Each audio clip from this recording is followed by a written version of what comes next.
Ideal gas क्या होती है? जो सारे लोग को मिलकर बनाती है। इमेजिनरी गैसेस है ये।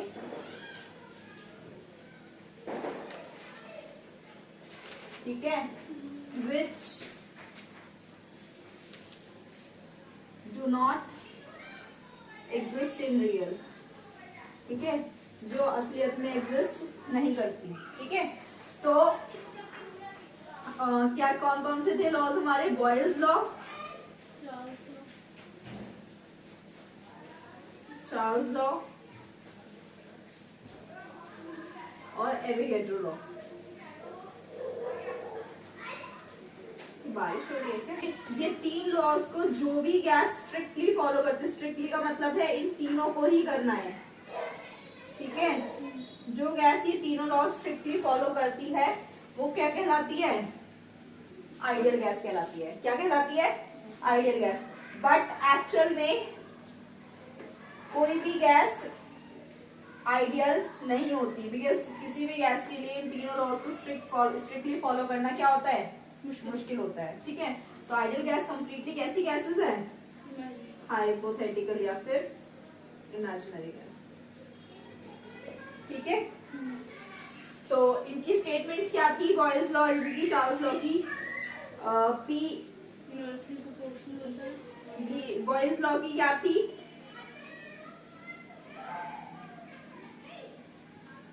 Pressure is direct inversely proportional to volume. ठीक है, चार्ल्स लॉ की क्या थी statement? V is directly proportional to T। And Avogadro law की क्या थी? Volume is directly proportional to number of moles. देखो तीनों में क्या है, आपका वॉल्यूम जो है किसके बराबर है? मतलब V directly proportional T, V directly proportional to N है। ठीक है, तो इसे भी बिल्कुल इसी की तरह कर देते हैं। V को इधर ले आते हैं, P को इधर ले आते हैं, तो V क्या हो जाएगा? इनवर्सली प्रोपोर्शनल टू P, है ना? बस रिप्लेस कर दीजिएगा। ठीक है, ये वॉल्यूम इसके भी प्रोपोर्शनल है, इसके भी प्रोपोर्शनल है, इसके भी प्रोपोर्शनल है। तो ऑन कंबाइनिंग यहाँ पे लिख दो 1, ये लिख दो 2, ये लिख दो 3। ठीक है, कंबाइन करने के बाद क्या होगा?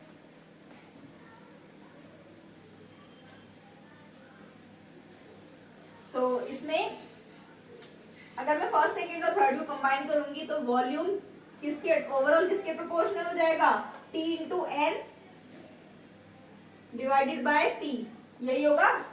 ठीक है, तो ये आपका वॉल्यूम किसके बराबर हो गया?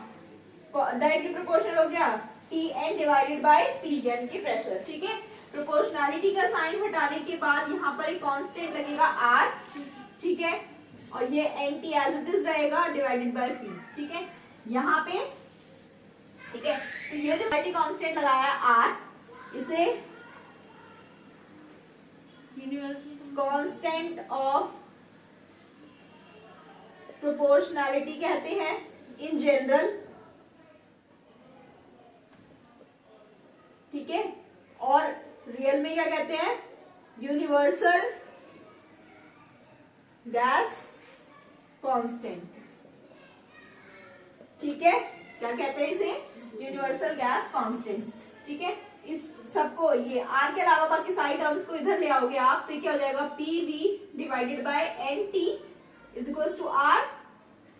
ठीक है, ये आपका फॉर्मूला बन गया, and this is known as ideal gas equation. ठीक है, इस इक्वेशन को क्या बोलते हैं हम? Ideal gas equation. और याद करने का क्या तरीका है इसको? देखो इधर, ऐसे तो याद ना रहेगा, तो इसको इस तरीके से याद रख लेना, PV is equal to NRT। ठीक है, सबसे अच्छा तरीका, बेस्ट है, इसको भी आइडियल गैस ही बोलते हैं। वैसे तो ऐसे ही याद करते हैं, PV is equal to NRT। ठीक है, ऐसे इस तरीके से याद करना बहुत आसान रहता है। ठीक है, उसके बाद अगर मैं R की वैल्यू कैलकुलेट करूं, ठीक है, R की वैल्यू कैसे कैलकुलेट करूंगी मैं? देखो, हम हमेशा बात करते हैं STP या फिर NTP की। बताए रखा है ये क्या होता है? Standard temperature and pressure, normal temperature and pressure. ठीक है, सबको पता है टेम्परेचर क्या होता है STP पे? 273.15 केल्विन। ठीक है, प्रेशर कितना होता है? 1 atm। वॉल्यूम कितना होता है? 22.4 लीटर दीदी पी क्या होता है? प्रेशर, ठीक है। और आपका नंबर ऑफ मोल्स कितने होते हैं हमेशा? 1 मोल। ये स्टैंडर्ड टेम्परेचर प्रेशर की कंडीशन है, यही वैल्यू होती है हमेशा। कभी भी आपको एसटीपी एनटीपी लिख दे और अगर किसी भी वेरिएबल की वैल्यू नहीं दी है तो उनकी वैल्यू फिक्स्ड होती है, ठीक है। तो अगर मैं यहाँ पे आर की वैल्यू की यहाँ पे पुट कर दूं, ठीक है, बट क्योंकि हम लोग एसआई यूनिट्स में डील करते हैं ना, तो देखो केल्विन तो एसआई यूनिट है, लीटर एसआई यूनिट नहीं है, तो इसे आप क्या करोगे? कन्वर्ट करोगे किसमें? मीटर क्यूब में, ठीक है। हमें पता है 1 मीटर क्यूब कितने बराबर होता है? 1000 लीटर्स के, ठीक है। तो 1 लीटर कितने के बराबर होगा? 10⁻³ मीटर क्यूब। तो मल्टीप्लाई कर देंगे 22.4 इंटू 10⁻³ मीटर क्यूब। हो गया ये ऐसा यूनिट में कन्वर्ट। मोल्स ऐसा यूनिट ही है, ठीक है। एटीएम को भी करना है ऐसा यूनिट में कन्वर्ट। कैसे करोगे? 1 एटीएम इज इक्वल्स टू 10, 13, 25, 5, ठीक है। आगे बात समझ में? तो आप इसको ये लिख सकते हो, वैल्यूज को अब आप इस फॉर्मूला में पुट कर दो। स्टैंडर्ड वैल्यूज को पुट करना, I mean not standard, standard unit वाली, ऐसा यूनिट्स वाली वैल्यूज को इसमें पुट कर दो फॉर्मूला में, ठीक है। तो क्या आ जाएगा? तो इसको फॉर्मूला में पुट करूंगी अगर मैं, PV डिवाइडेड बाय NT, ठीक है। तो प्रेशर कितना है मेरा? 10, 30, 25 इंटू पास्कल इंटू वॉल्यूम कितना है? 22.4 इंटू 10⁻³ एन की वैल्यू वही रखनी है 6. एन की वैल्यू होती है नंबर ऑफ मोल्स की वैल्यू होती है 1 मोल आपकी एन की वैल्यू, और इसकी कितनी रखोगे? 273.15 केल्विन। तो इसको जब कैलकुलेट करोगे तो तुम्हारी वैल्यू आएगी 8.314। मोल ही रखेंगे। ये देख तो ले यार, 8.314 पास्कल मीटर क्यूब पर मोल पर केल्विन, ये आ गई, ठीक है। Pascal metre cube, P into V आपका एनर्जी के बराबर भी होता है, तो इसकी वैल्यू 3.14 जूल पर मोल पर केल्विन भी आ जाती है, ठीक है। उसके बाद अगर एटीएम में रखना है, एटीएम लीटर में रखना है, वैल्यू अगर निकालनी है तो आप ये एटीएम वाली वैल्यू पुट कर दो और लीटर वाली, क्योंकि एटीएम लीटर में भी पूछा जाता है, ठीक है। पहले ये वाला लिख लो फटाफट से, हो गया, ये वाला हो गया। अगर यही मैं एटीएम और लीटर वाली वैल्यूज रख दूं, प्रेशर की वैल्यू 1 एटीएम और इसकी वैल्यू कितनी? 22.4 लीटर, ठीक है। तो इसकी वैल्यू कैलकुलेट करने पे देखना क्या आएगा। कैलकुलेट करिए तो कितना आएगा? 22.4 को डिवाइड करना है 273.15 से, ये हो जाएगा। एटीएम और लीटर रखेंगे हम तो वैल्यू आएगी 0.0821 एटीएम लीटर पर मोल पर केल्विन, ठीक है। ठीक, उसके बाद अब हमारा ये क्या था? R is equals to PV divided by NT, हाँ या नहीं? ठीक है। देखो जनरली क्या होता है कि हम गैस के एक ही मोल लेते हैं, ठीक है। तो for 1 mole of a gas, तो N की वैल्यू क्या हो जाएगी? 1। तो R की वैल्यू क्या हो जाएगी आपकी? PV डिवाइडेड बाय T, ठीक है। अब क्योंकि ये कांस्टेंट है, इसकी वैल्यू क्या है? फिक्स्ड है ना, एक पर्टिकुलर यूनिट के लिए तो एक वैल्यू फिक्स है ना, ठीक है। अब इसके लिए फिक्स है तो ऑब्वियसली बात है इनिशियल और फाइनल स्टेजेस अगर मैं लूं तो अगर इसका P1, V1 और T1 इनिशियल स्टेज है, P2, V2 और T2 फाइनल स्टेज है, तो ये हमारा इक्वेशन क्या बन सकती है? P1 V1 by T1 is equals to P2 V2 by T2 बन सकती है या नहीं बन सकती? क्योंकि दोनों कांस्टेंट के बराबर है, कैसे होंगे? अलग अलग, ठीक है। तो ये आपकी वैल्यू आ जाएगी, ये फॉर्मूला आ जाएगा, ठीक है। तो ये आपके 6 वेरिएबल्स हैं, इधर देखो भाई, 1 2 3 4 5 6 वेरिएबल्स हैं आपके, ठीक है। अगर इनमें से कोई भी 5 वेरिएबल्स गिवन है, 5 वेरिएबल्स अगर गिवन है तो आप 6th वन कैलकुलेट कर सकते हो ना आराम से। हाँ। 6th वन इजीली कैलकुलेट हो सकता है, ठीक है। तो इस इक्वेशन को हम बोलते हैं कंबाइंड गैस लॉ। रब कर दूं, ठीक है। तो ये आपकी कंबाइंड गैस लॉ हो गया। उसके बाद डेंसिटी और मोलर मास में आपको रिलेशन निकालना है, ठीक है। रिलेशन बिटवीन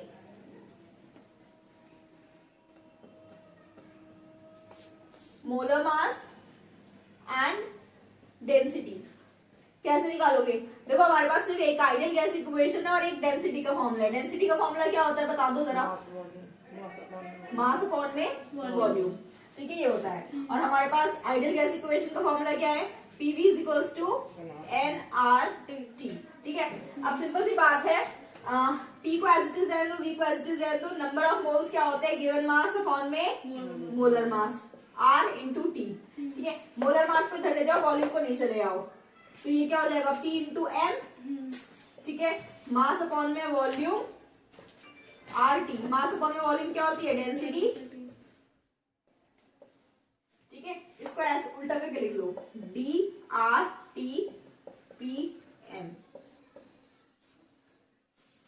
ठीक है। ऐसे याद करने में याद होगा तुम्हें, ठीक है। तो ये तुम्हारा फॉर्मूला आ गया डेंसिटी का। तो डेंसिटी कैसे कैलकुलेट की जा सकती है? PM / RT, ठीक है। नेक्स्ट देखो,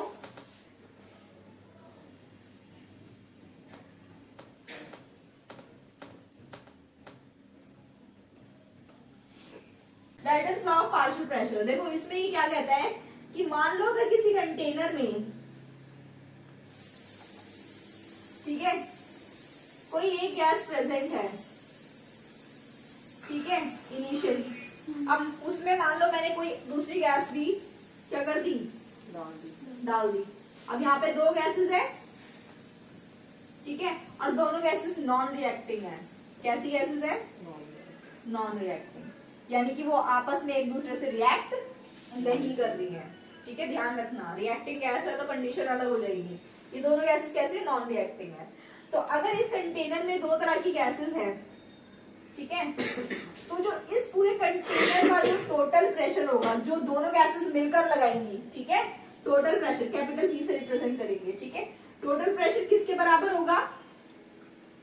पार्शियल प्रेशर ऑफ गैस 1, यानी कि गैस 1 जो आधा प्रेशर लगा रही है वो, plus partial pressure of exerted by gas 2, ठीक है, सेकेंड गैस, ठीक है। तो इसी तरीके से अगर मान लो किसी में n गैसेस हैं तो हर किसी के सम के बराबर उस गैस का टोटल प्रेशर होगा, ठीक है। तो इन्होंने यही कहा था कि किसी भी कंटेनर के अंदर किस गैसेस के मिक्सचर का टोटल प्रेशर हमेशा किसके बराबर होता है? Sum of their partial pressure. Partial pressure इसलिए बोले बिकॉज पूरा प्रेशर तो लगाती नहीं है कोई एक गैस, थोड़ा थोड़ा प्रेशर लगाती है। प्रेशर कैपिटल P से स्मॉल p से रिप्रेजेंट करता है, टोटल प्रेशर कैपिटल P से, ठीक है।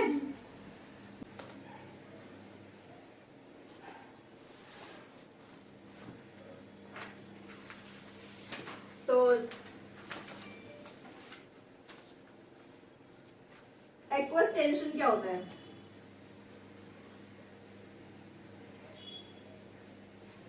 जनरली क्या होता है कि जितने भी गैसेस हैं, ठीक है, किसी कंटेनर में कलेक्ट की जा रही है, ठीक है, तो उनके साथ कुछ वाटर वेपर्स भी क्या हो जाते हैं? ठीक है। वो वाटर वेपर्स जो भी प्रेशर लगाते हैं उस पर्टिकुलर कंटेनर में, ठीक है, उस प्रेशर को हम क्या बोलते हैं? एक्वस टेंशन, ठीक है। यानी कि जो pressure exerted by the water vapors is known as aqueous tension, ठीक है। तो मान लो किसी भी पर्टिकुलर कंटेनर के अंदर कोई गैस है, ठीक है, और साथ में उसके क्या है? वाटर वेपर्स भी है, ठीक है। तो अगर मुझे उस ड्राई गैस का, मतलब उसमें वाटर वेपर्स ना हो, ठीक है, ड्राई गैस का अगर मेरे को प्रेशर निकालना हो, तो मैं कैसे निकालूंगी, मेरा टोटल प्रेशर, क्योंकि टोटल तो दोनों का सम ही होता है, ठीक है, माइनस एक्वस टेंशन। आ रही बात समझ में? एक्वस टेंशन माइनस कर दो तो आपकी गैसेस का क्या आ जाएगा, सिर्फ और सिर्फ गैसेस का प्रेशर आ जाएगा, फिर वाटर वेपर वहां पे प्रेजेंट नहीं रहेगा, ठीक है। इसके बाद अगर इसी प्रेशर को अगर मुझे नंबर ऑफ मोल्स की टर्म में कैलकुलेट करना हो, ठीक है, नंबर ऑफ मोल्स की टर्म में अगर कैलकुलेट करना हो तो वो कैसे करेंगे?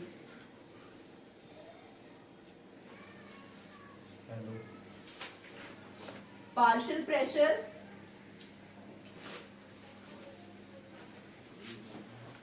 In term of mole fraction. कैसे मोल फ्रैक्शन को और पार्शियल प्रेशर को रिलेट करेंगे, ठीक है। तो आइडियल गैस इक्वेशन में जो आपका, मान लो एक उसमें दो गैसेस है, ठीक है, एक कंटेनर में कितनी गैसेस है, दो गैसेस है, ठीक है। पहली गैस का प्रेशर कितना है, P1, तो ऑब्वियसली बात है उस आइडियल गैस इक्वेशन अगर मैं लगाऊंगी तो नंबर ऑफ मोल्स N1 होंगे उसके, ठीक है, R कांस्टेंट है, और टेम्परेचर क्योंकि एक ही कंटेनर है उसी में दोनों गैसेस है तो टेम्परेचर भी सेम ही रहेगा दोनों का, ठीक है, और वॉल्यूम भी सेम रहेगा, ठीक है। वॉल्यूम वाला क्यों नहीं लिखा, बिकॉज एक ही कंटेनर है उसी में दोनों गैसेस है, दोनों का वॉल्यूम तो एक ही रहेगा, ठीक है, क्योंकि आइडियल गैसेस कंटेनर का वॉल्यूम ही, आइडियल गैसेस का खुद का कोई वॉल्यूम नहीं होता, ठीक है, वो किसका वॉल्यूम कंसिडर करती है, कंटेनर का, तो कंटेनर अगर एक है तो वॉल्यूम भी क्या रहेगा, सेम, ठीक है। उसके बाद अगर सेकंड गैस है तो उसका प्रेशर कितना होगा, P2 पार्शियल प्रेशर, और इसका नंबर ऑफ मोल्स कितने हो जाएंगे, N2, R same, T same, V same, ठीक है। टोटल प्रेशर क्या होता है हमारा, P1 प्लस P2, ठीक है, इसको अगर प्लस करूंगी तो N1 RT divided by V plus N2 RT divided by V, ये कितना हो जाएगा, N1 plus N2 common RT इधर, ये हो गया टोटल प्रेशर, ठीक है। अगर मैं टोटल प्रेशर से इसे डिवाइड कर दूं, ठीक है, ये इक्वेशन 1 मान लो, इसे इक्वेशन 2 मान लो, और इसे इक्वेशन 3 मान लो, तो इक्वेशन डिवाइड, ठीक है, इक्वेशन 1 बाय 3, ठीक है, तो क्या होगा, P1 डिवाइडेड बाय P हो जाएगा टोटल प्रेशर, है ना, और ये क्या हो जाएगा, N1 RT divided by V, और N1 plus N2 RT divided by V, ठीक है। तो ये ऊपर जाएगा तो क्या हो जाएगा, RT बाय V से RT बाय V कट जाएगा, तो ये क्या हो जाएगा, N1 divided by N1 plus N2, है ना, तो आपका ये क्या आ गया, P1 divided by capital P is equal to number of, एक का मोल दे रखा है अपॉन में टोटल मोल्स दे रखे हैं, वो क्या होता है, मोल फ्रैक्शन, ठीक है। तो पार्शियल प्रेशर किसके बराबर आ गया, ये आ गया, ठीक है। अब ऐसी सिमिलरली दूसरे के लिए भी क्या आ जाएगा, सॉल्व नहीं करेंगे दोबारा, सिमिलरली P2 किसके बराबर आ जाएगा, X2 P के, ठीक है। और ऐसी कितनी गैसेस होंगी हमारे कंटेनर में, उन सबका प्रेशर, पार्शियल प्रेशर ऐसे कैलकुलेट हो जाएगा, ठीक है, मोल फ्रैक्शन इनटू में टोटल प्रेशर, ठीक है।